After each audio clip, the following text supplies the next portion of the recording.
అందరికీ నమస్కారం.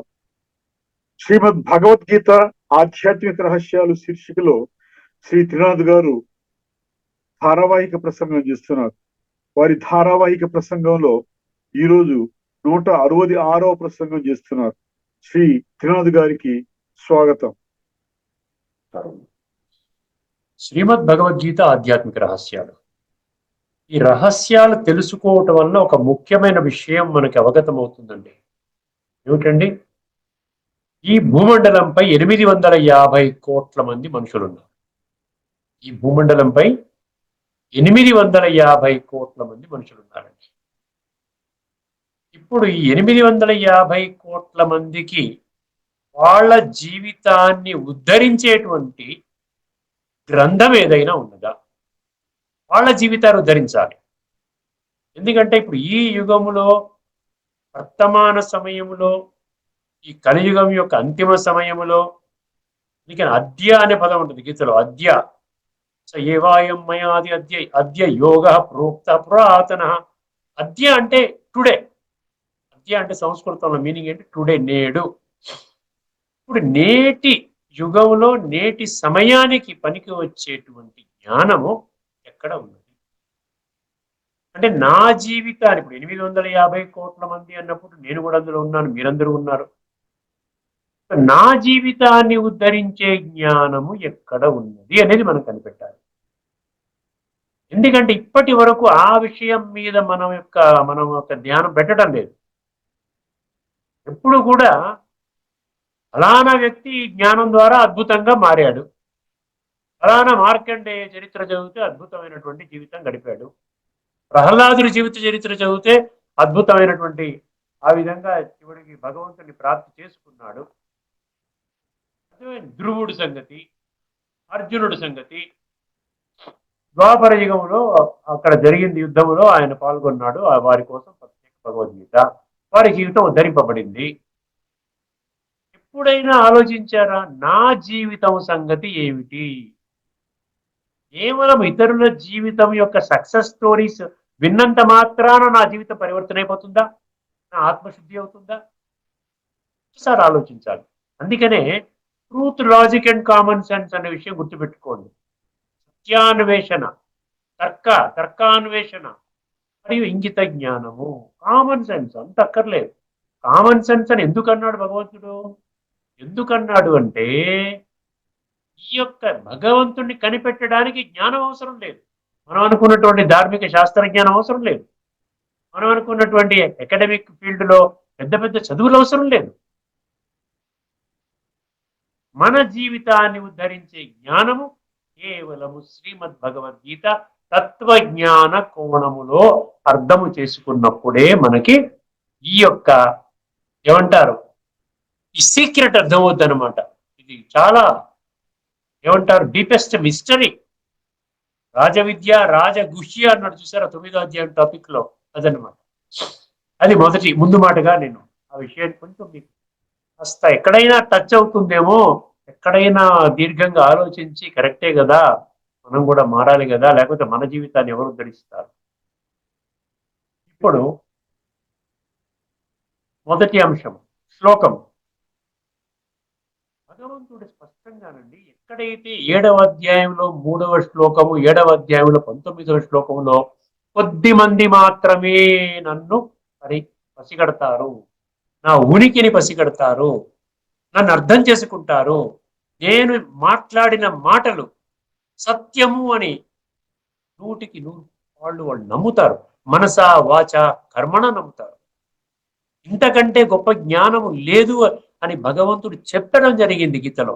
7వ అధ్యాయం 2వ శ్లోకం ఏం చెప్పడం జరిగింది?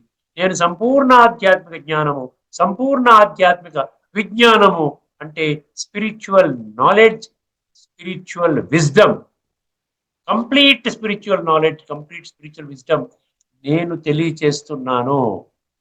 ఎక్కడా ప్రపంచంలో ఏ వ్యక్తి, ఏ దేహధారి కూడా ఎంత గొప్పవారైనప్పటికీ కూడా ఈ మనసులో ఫలానా వారు చాలా గొప్పవారండి, వారు ఫలానా సూత్రం చెప్పారు, వారు కూడా చెప్పలేరు అనమాట. ఏం చెప్పలేరు?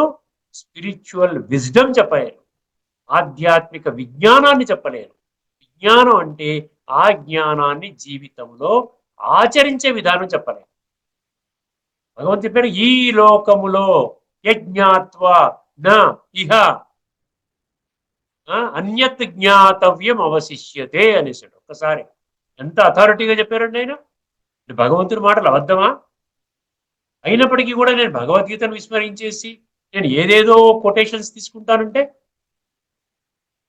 సర్వశాస్త్రమై శిరోమణి ఇంకొక ముఖ్య విషయం. అందుకని భగవంతుడే ఇప్పుడు 7వ అధ్యాయం 3వ శ్లోకం 19వ శ్లోకంలో కొద్దిమందే తెలుసుకుంటారు అంటే ఎవరు తెలుసుకుంటారు, ఎవరు తెలుసుకోరు, ఎవరికి చెప్పాలి, ఎవరికి చెప్పకూడదు. భగవంతుడు చూసారా ఎంత ఎంత అద్భుతంగా చెప్తున్నారో. ఎవరికి చెప్పకూడదు. సీక్రెట్ నాలెడ్జ్, ఇది హైయెస్ట్ నాలెడ్జ్. దీనికంటే గొప్ప నాలెడ్జ్ లేదు. సత్యాన్వేషణ శ్రీమద్ భగవద్గీతలోని ఆధ్యాత్మిక జ్ఞానాన్ని అర్థం చేసుకుంటే సత్యము అక్కడ ఏమంటారు, ఇంకా సత్యాన్వేషణ క్లోజ్ అయిపోతుంది. ఇంకా వెతకనక్కర్లేదు. ఇంకెక్కడుంది సత్యము, భగవంతుడు ఎక్కడున్నాడు, అసలు నేను ఎందుకు వచ్చాను ఈ భూమండలం మీదకి, నా యొక్క లక్ష్యం ఏంటి, వండుకొని తినడానికి రాలేదు కదా నేను. అది ఎలాగైనా జరుగుతుంది. దానికోసం ప్రత్యేకంగా భగవంతుడు శిక్షణ ఇవ్వక్కర్లే. మీరు స్నానం చేయండి, పొద్దున పడుదొంకోండి, గడ్డం గీసుకోండి, వీటికి జ్ఞానం అవసరం లేదండి. భగవంతుడు చెప్పేటువంటి లెవెల్ చాలా హయ్యర్ లెవెల్లో ఉంటుంది. ఆయన కూడా ఏమన్నాడు, ధర్మం అధర్మం పెచ్చు పెరిగినప్పుడు ధర్మం కుళ్ళిపోయినప్పుడు వస్తానన్నాడు. ఇప్పుడు కుళ్ళిపోలేదా?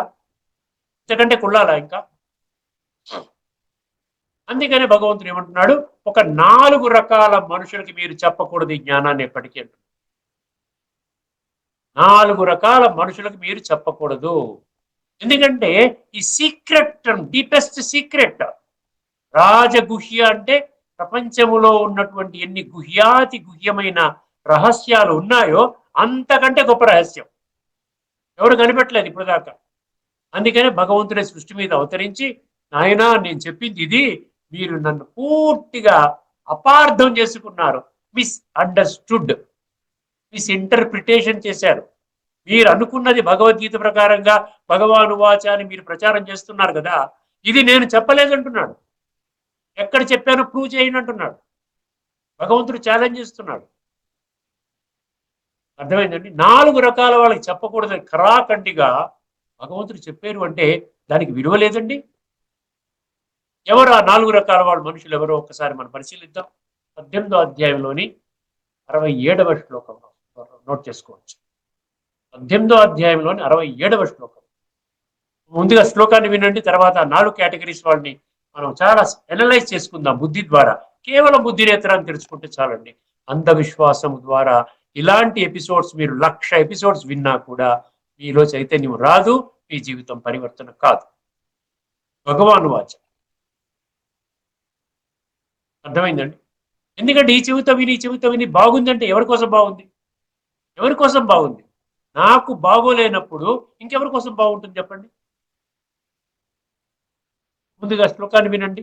ఇదంతే నా తపస్కాయ నా భక్తాయ కదాచన నచా శుశ్రూషవే వాచ్యం నచ మాం యో అభ్యసూయతి. ఇది శ్లోకం అండి. నేను 100% భగవద్గీత శ్లోకాలలో ఉన్న వాస్తవిక సత్యాన్ని మాత్రమే చెప్తున్నానండి. ఎక్కడా నేనేమి యాడ్ చేయటం లేదు. దయచేసి గుర్తించండి. నన్ను అపార్థం చేసుకోకండి దయచేసి. ఇప్పుడు చూడండి 4 రకాల మనుషుల గురించి చెప్పండి. నా భక్తాయ అన్నాడు, అంటే అభక్తాయ. అభక్తాయ అంటే నా భక్తుడు కాడు. అసలు నా మీద ప్రేమ లేదు, నన్ను తెలుసుకోవాలని ఒక తపన లేదు. నేను సృష్టి మీద వచ్చాను చెప్పినా కూడా కదలిక లేదు, చైతన్యం లేదు. చాలా క్యాజువల్గా తీసుకుంటారన్నమాట.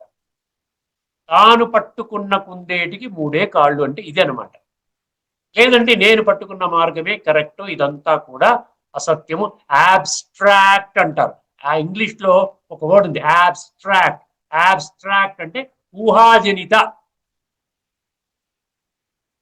కానీ ఎప్పుడైతే మీరు తెలుసుకుంటారో అప్పుడు మీకు అర్థమవుతుంది, అరే రే ఒక 5 సంవత్సరాలు మేము వ్యర్థం చేసుకున్నానే, 5 సంవత్సరాల క్రితం తెలుసుకొని ఉంటే, నేను అనుకుంటాను యాక్చువల్గా 30 సంవత్సరాలను తెలుసుకుంటే అసలు ఇంకా ముందే తెలుసుకుంటే ఇంకా బాగుండేది కదా. నా వయసు 70 సంవత్సరాలు దాటిపోయింది. ఇంకా చిన్నప్పుడు 20 సంవత్సరంలో తెలుసుకుంటే ఎంత బాగుండేది అని అనిపిస్తుంది. మీకు అనిపిస్తుంది, అందరికి అనిపిస్తుంది. వెళ్ళనంత వరకు అనిపించదు, అర్థం చేసుకుంటే అనిపిస్తుంది. ఇక్కడ ఏమంటారు, నా భక్తుడు కాని వాడికి మీరు చెప్పకూడదు. భక్తుడు అంటే ఎట్లా ఉండాలండి? ఇంద్రియ సుఖాలని అనుభవం చేసుకుంటూ నాకు భగవంతుడు కావాలా? ఇంద్రియ సుఖాలు కావాలి, మనస్సుని నేను కంట్రోల్ చేసుకోలేను, నా ఇష్టం వచ్చినట్టు నడుస్తాను. ఎక్కడా నాలో సంస్కార పరివర్తన తీసుకునే ఉద్దేశమే లేదు నాకు.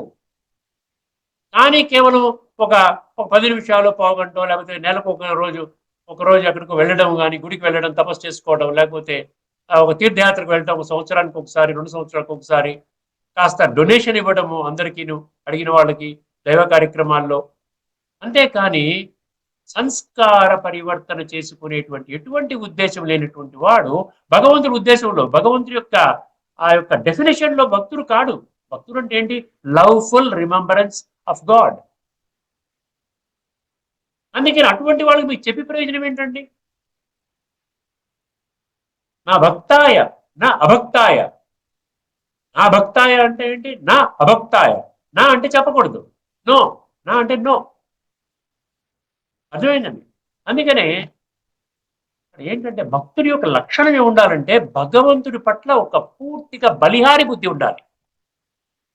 భగవంతుడు అంటే మామూలు విషయం అండి?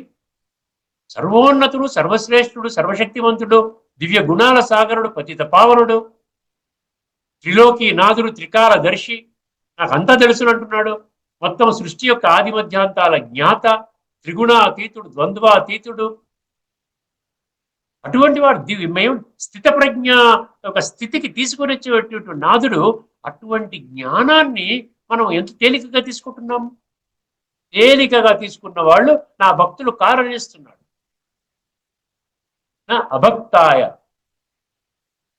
రెండవది ఏంటండి? నా తపస్కాయ. నా తపస్కాయ అంటే ఏంటి? నా అతపస్కాయ. తపస్కాయ అంటే ఏంటి? నిరంతరము ఆత్మశుద్ధి ఏ విధంగా చేసుకోవాలి అనే దానిలోనే చింతన నడుస్తూ ఉంటుంది. చిన్న చిన్న విషయాల మీద కోపం తెచ్చుకొని వాడి మీద అరవటం, వీడి మీద తెరవటం, కోట్లు దావాలు వేసుకోవటం, అరుచుకోవటం, కరుచుకోవటం, చంపుకోవడం, ఇది కాదు కదా. తపస్సంపన్నుడు అంటే ఎప్పుడు నిరంతరము కూడా ఆత్మశుద్ధి. ఆత్మశుద్ధి. ఈ రోజున మనం ఏదో ఫాస్టింగ్ అని ఉపవాసం చేస్తున్నాం. అసలైన ఉపవాసం ఏంటి? అసలైన ఉపవాసము ఉపవాసము. వాసము అంటే సమీపము, అంటే ఉప అంటే సమీపము, ఉప అంటే సమీపము, వాసం అంటే నివాసము. భగవంతుని యొక్క సాన్నిధ్యంలో మనం నివసించాలి.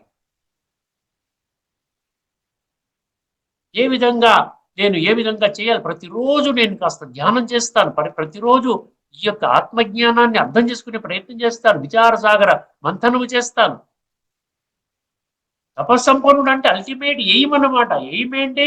నేను అతి త్వరలో స్థాపన కాబడేటువంటి స్వర్గము అనబడేటువంటి సత్య త్రేతాయుగాలు, ఈ యొక్క ప్యారడైజ్ అనండి, హెవెన్ అనండి, జన్నత్ అనండి, గోల్డెన్ ఏజ్ అనండి, స్వర్గం అనండి, భగవంతుడు అనేస్తున్నాడు నేను స్థాపన చేస్తాను అని.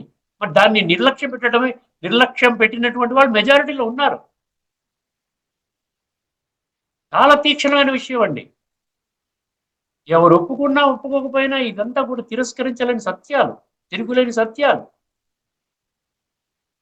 అతపస్కాయ. అతపస్కాయ అంటే ఏమన్నాడు? డిసిప్లిన్ లేదన్నమాట. సెల్ఫ్ డిసిప్లిన్ అన్నమాట.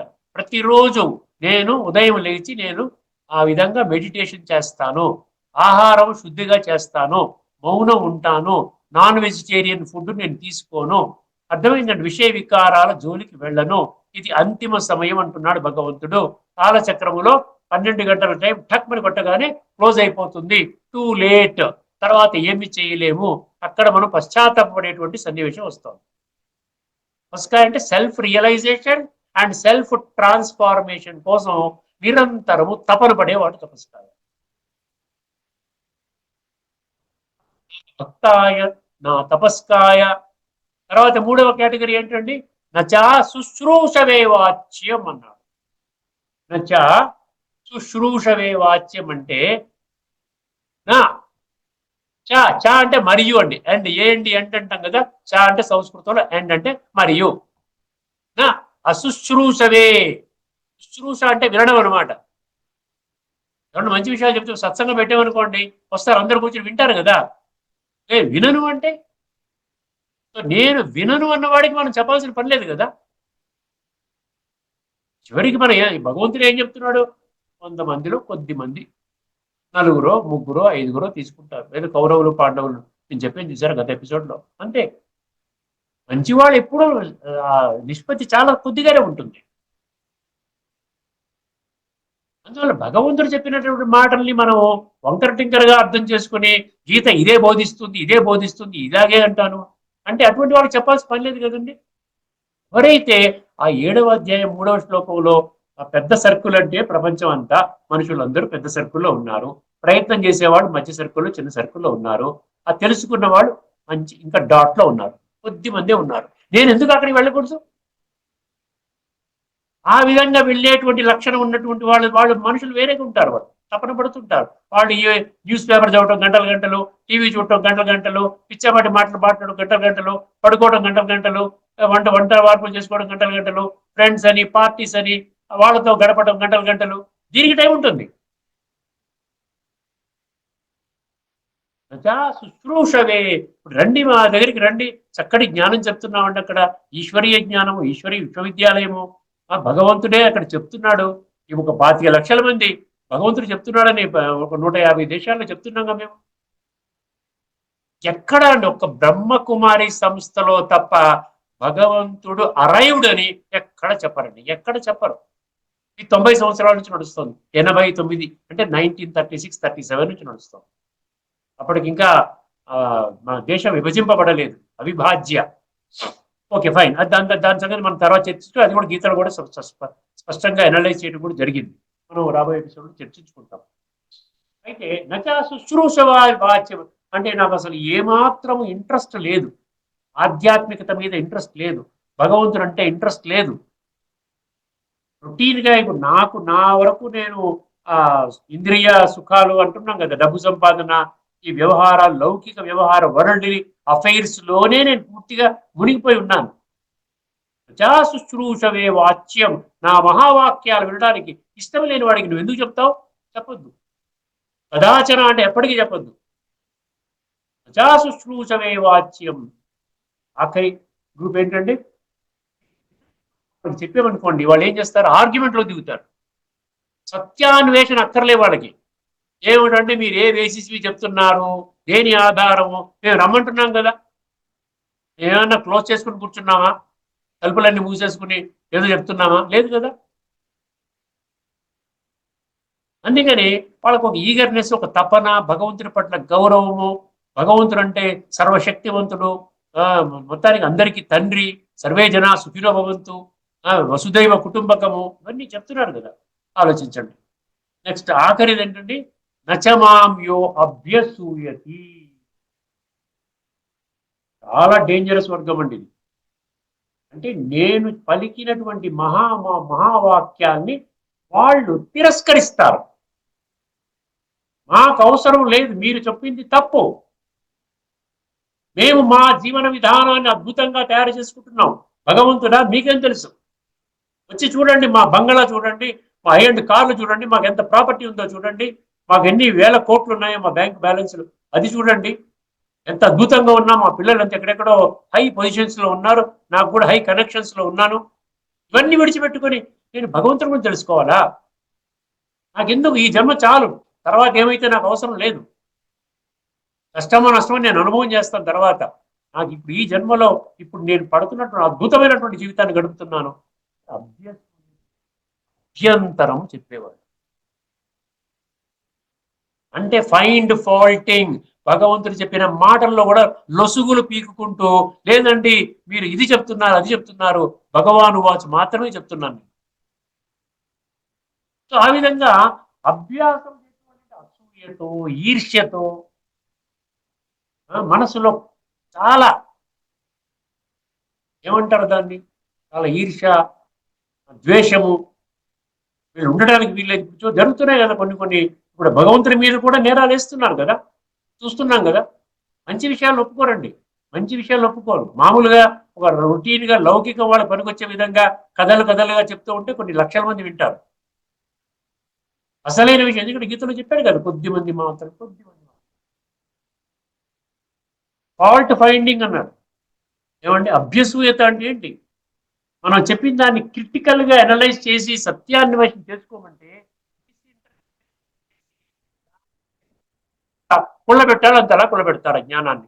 క్రిటిసైజ్ చేయటమే, ఆర్గ్యుమెంట్స్ క్రిటిసైజ్ చేయటం, దీనిలోనే గడుపుతారు. కానీ అందుకనే అటువంటి వాళ్ళకి చెప్పొద్దు అంటున్నాడు భగవంతుడు. మళ్ళీ వినండి. ఇదంతేనా తపస్కాయ నా భక్తాయ కదాచన. ఈ కదాచన అండర్లైన్ చేసుకోండి. కదాచన అంటే ఎప్పటికీ చెప్పకూడదు. నచ శుశ్రూషవే వాచ్యం నచ మాం యో అభ్యసూయతి. అభ్యంతరం పెట్టేవాడికి మీరు చెప్పకండి. ఎలా ఉంటుందంటే అండి, ఒక వజ్రం ఉందండి, ఇది వజ్రం అండి, ఒక కోహినూరు వజ్రం లాంటిది అనుకోండి. ఈ కోహినూరు వజ్రం ఒక రాయిలాగా ఉంటుంది. అది మామూలు వాడికి ఇచ్చామనుకోండి, ఏం పారేస్తాడు, లేకపోతే చౌకగా 100 రూపాయలకు 1000 రూపాయలకు అమ్మేస్తాడు. అది నిజంగా కొనుక్కున్నాడు అన్నాడు, అమ్మ బాబోయ్, ఇది ఇది 1000 కోట్లు ఉంటుంది కదా ఈ వజ్రము, వాడు అమాయకుడు నాకు ఇచ్చేసాడు, ఎంత అదృష్టము, పూర్వజన్మ సుకృతం, నాకు ఒక్కసారి కోటీశ్వరుడు అయిపోయాడు. గొప్ప నాలెడ్జ్ని సాధారణంగా ఎటువంటి అసలు ఏమో ఇంట్రెస్ట్ లేని వాళ్ళకి ఎందుకు ఇవ్వాలండి? ఇప్పుడు అడ్వాన్స్డ్ ఫిజిక్స్ అని ఇంకో ఉదాహరణ. అడ్వాన్స్డ్ ఫిజిక్స్ మీరు ఎవరికైనా బోధిస్తున్నారు, బోధించినప్పుడు అడ్వాన్స్డ్ ఫిజిక్స్, కానీ బేసిక్ మ్యాథమెటిక్స్ నాలెడ్జ్ లేదని అర్థమవుతుందా? మీరు చెప్తుంటే ఇక్కడ వదిలేస్తాడు, వద్దండి నాకు చదువుంటే డాడీ చదువుకోండి నాకేం అర్థం కావట్లేదు. ఎందుకంటే బేసిక్స్ లో ఫెయిల్ అయిపోయాడు. మీరు అడ్వాన్స్డ్ లెవెల్లో తీసుకెళ్తున్నారంటే ఇది అడ్వాన్స్డ్ నాలెడ్జ్, ఇది వజ్రము, ఇది సాధారణ వాళ్ళ కోసం ఉద్దేశించబడింది జ్ఞానం కాదు ఇది. దీనికంటే గొప్ప జ్ఞానం మీరు వెతుక్కున్న దొరకదు. భగవంతుడు చెప్పేశాడు కదా 7వ అధ్యాయం 2వ శ్లోకంలో. అందువలన అందుకని దీనికి లింకుగా ఒకటి చెప్తాడు, ఎవరి దగ్గరికి వెళ్ళాలి నువ్వు, నువ్వు ఎవరి దగ్గరికి వెళ్ళాలి, ఇంట్రెస్ట్ ఉన్న వాళ్ళు ఎవరి దగ్గరికి వెళ్ళాలి. అది కూడా ప్రశ్ననే కదా. లేకపోతే ఎక్కడండి మీరు నలుగురు చెప్పొద్దు అంటున్నారు కదా, నలుగురు చెప్పొద్దు అంటున్నారు. నాకు కావాలి యాక్చువల్గా, నేను సదుద్దేశంతో వెళ్తున్నాను, సత్యం తెలుసుకుంటాను, భగవంతుని తెలుసుకుంటాను, అంతా అర్థం చేసుకుంటాను, ఎక్కడికి వెళ్ళాలి? 4వ అధ్యాయం 34వ శ్లోకంలో చెప్పాడు. ఆ లక్షణాలు ఉన్నవాడు, ఆ లక్షణాలు ఉన్నవాళ్ళకి చెప్పాలి అంటున్నాడు. ఇక్కడ ఈ లక్షణాలు ఉన్న వాళ్ళకి చెప్పకండి, ఆ లక్షణం ఉన్న వాళ్ళకి చెప్పండి అంటున్నాడు. దీనికి కనెక్టెడ్ శ్లోకం అన్నమాట. ఇది కూడా చెప్పుకున్నాం అనుకుంటాను. 4వ అధ్యాయం 34వ శ్లోకము ఏమిటండి? 4వ అధ్యాయం తద్విద్ధి ప్రణిపాతేన పరిప్రశ్నేన సేవయా ఉదేక్ష్యంతి తే జ్ఞానం జ్ఞానిన తత్వదర్శిన. తత్వాన్ని తెలుసుకున్న వాళ్ళ దగ్గరికి వెళ్ళవయ్యా, అది కూడా గౌరవభావంతో వెళ్ళాలి. పరిప్రశ్న, నువ్వు సత్యాన్వేషణలో నీకు నీ మనసులో ఉత్పన్నమయ్యేటువంటి ప్రశ్నలను అర్థం చేసుకోవడానికి వెళ్ళాలి. కానీ అక్కడ ఆర్గ్యుమెంట్ చేయడానికి, గొడవ పెట్టుకోవడానికి వెళ్తే దాని ఉపయోగం లేదు. విద్ధి ప్రణిపాతేన, ప్రణిపాతేన దండ ప్రమాణము చేసుకుని గౌరవభావంతో, ఏమండి నేను వచ్చాను, నేను జ్ఞానం తెలుసుకుంటాను, ఎవరో నా పక్క వాళ్ళు వెళుతుంటే వాళ్ళు చెప్పారు అద్భుతమైన జ్ఞానం అని చెప్పారండి, నేను వచ్చాను నాకు చెప్పండి అని చెప్తే వాళ్ళ 7 రోజుల కోర్సు అని చెప్పి అక్కడ ఇస్తారు. తద్విద్ధి ప్రణిపాతేన పరిప్రశ్నేన. ప్రశ్నకి పరిప్రశ్నకి తేడా ఉందండి. పరిప్రశ్న అంటే ఏంటి? ఖచ్చితంగా నీకు జ్ఞానం యొక్క ఆ స్పష్టత కోసము వేసేటువంటి ప్రశ్నలు. వేరే పనిగా ఏంటంటే అక్కడ పాలిటిక్స్ లో ఇలా అవసరం లేదు. ఎక్కడైతే జ్ఞానం చెప్తున్నారో అక్కడ కొన్ని డౌట్స్ వస్తాయి సత్యాన్వేషణలో. ఆ డౌట్స్ ఏంటంటే ఇలాగన్నారు అలాగన్నారు చెప్తేస్తారు. పరిప్రశ్నేన సేవయా అన్నాడు. భగవంతుడి సేవకు కూడా మీరు సిద్ధమై ఉండాలి. భగవంతుని యొక్క ధర్మ సంస్థాపన కర్తవ్యము ఒక హోల్సేల్ గా ప్రపంచం మొత్తం నలుమూలన నడుస్తోందండి కార్యక్రమం. దాంట్లో నేను కూడా ఎందుకు భాగస్వామి కాకూడదు? పెద్ద సామ్రాజ్యం కడుతున్నప్పుడు అందులో ఒక ఇటుక మందం నేను కాంట్రిబ్యూట్ చేయకూడదు? నేను కూడా ఈ యొక్క సామ్రాజ్యానికి భగవంతుడి ధర్మ సంస్థాపన కర్తవ్యంలో నేను కూడా పాలు పంచుకుంటాను. ఎందుకంటే భగవంతుడికి శరీరం లేదండి, భగవంతుడు నిరాకారుడు, జ్యోతిస్వరూపుడు. అదే కదా ఇన్ని లక్షణాలు ఎక్కడైనా ఎవరి గురించి అని విన్నారా? దేహదారుల గురించి విన్నారా? మనం ఇది 10వ లక్షణమో 9వ లక్షణమో చెప్పుకుంటున్నాం. ఇక్కడ భగవంతుడు ఒక్కడే అన్నట్టు ప్రారంభించుకున్నాం. చాలా ఎపిసోడ్స్ కింద, ఒక 100 ఎపిసోడ్స్ కింద ప్రారంభించుకున్నాం. అది నడుస్తూ ఉంది. ఇంకెప్పటిదాకా వెళ్తుందో ఎక్కడికి వెళ్తుందో నాకు కూడా తెలియదు. అర్థమైంది. నేను ఏదో శ్లోకం చెప్పాలనుకున్నాను, తర్వాత మళ్ళీ నేను యోగం చేస్తుంటే, మెడిటేషన్ చేస్తుంటే ఈ శ్లోకం నాకు ఎదురుండి పెట్టాడు. ఇదంతే నా తపస్కా అయిపోయింది కదా. తద్విద్ధి ప్రణిపాతేన పై ప్రశ్నేన సేవయా.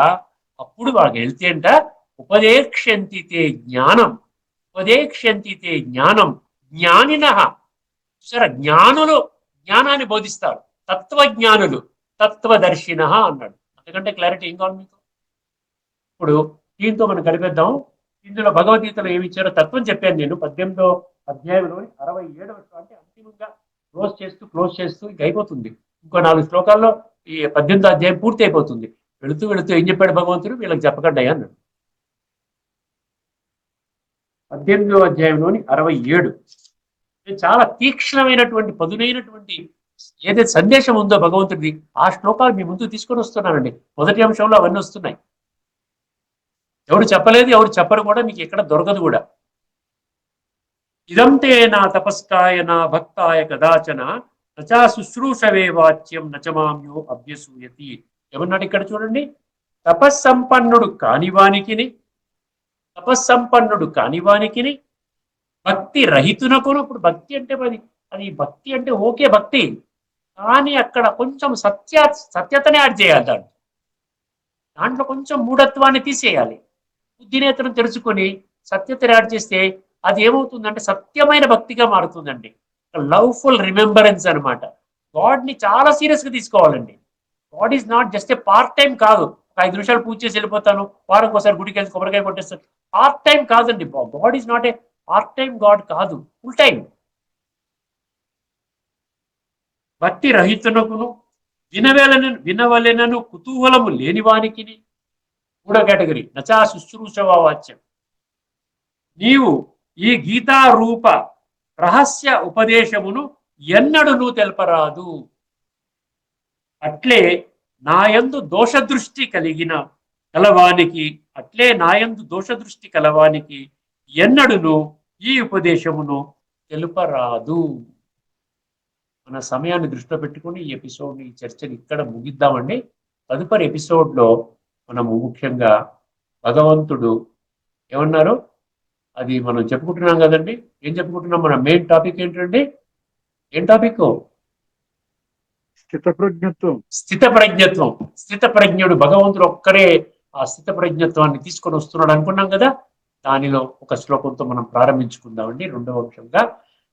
ఎందుకంటే కొన్ని చాలా డీప్ నాలెడ్జ్ ఉన్నటువంటి శ్లోకాలు మీ ముందు పెట్టాలని నా తప్పనండి. నేను కూడా ఏజ్లో పెరిగిపోతున్నాను కదా, ఏమవుతుంది. అందుకనే మాకు ఏదో మన సంస్కృతి సంపద ఛానల్ వారు, మన డాక్టర్ ఆచార్య బిట్టు వెంకటేశ్వర్లు గారు ఒక అవకాశాన్ని ప్రజలందరికీ కూడా ఈ సందేశం వెళ్ళాలి అనేటువంటి ఒక ఆలోచనతో వారి అవకాశాన్ని కల్పించారు. అందువలన అవి త్వరలోనే ఈ యొక్క ఎపిసోడ్స్ ని ఇంగ్లీష్ లో, హిందీలో కూడా చేసేటువంటి ఆ విధంగా ఆలోచన వారు ఆ విధంగా తెలియజేయడం జరిగింది. త్వరలోనే అది కూడా, ఆ ప్రాజెక్ట్ కూడా మేము ప్రారంభిస్తామండి. ఓకే అండి, అందరికీ నమస్కారం. పునః మళ్ళీ మనం కలుసుకుందాం. లోకా సమస్త సుఖినో భవంతు. ఓం.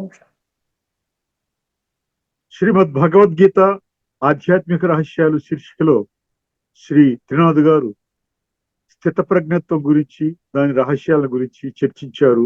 వారికి ధన్యవాదాలు.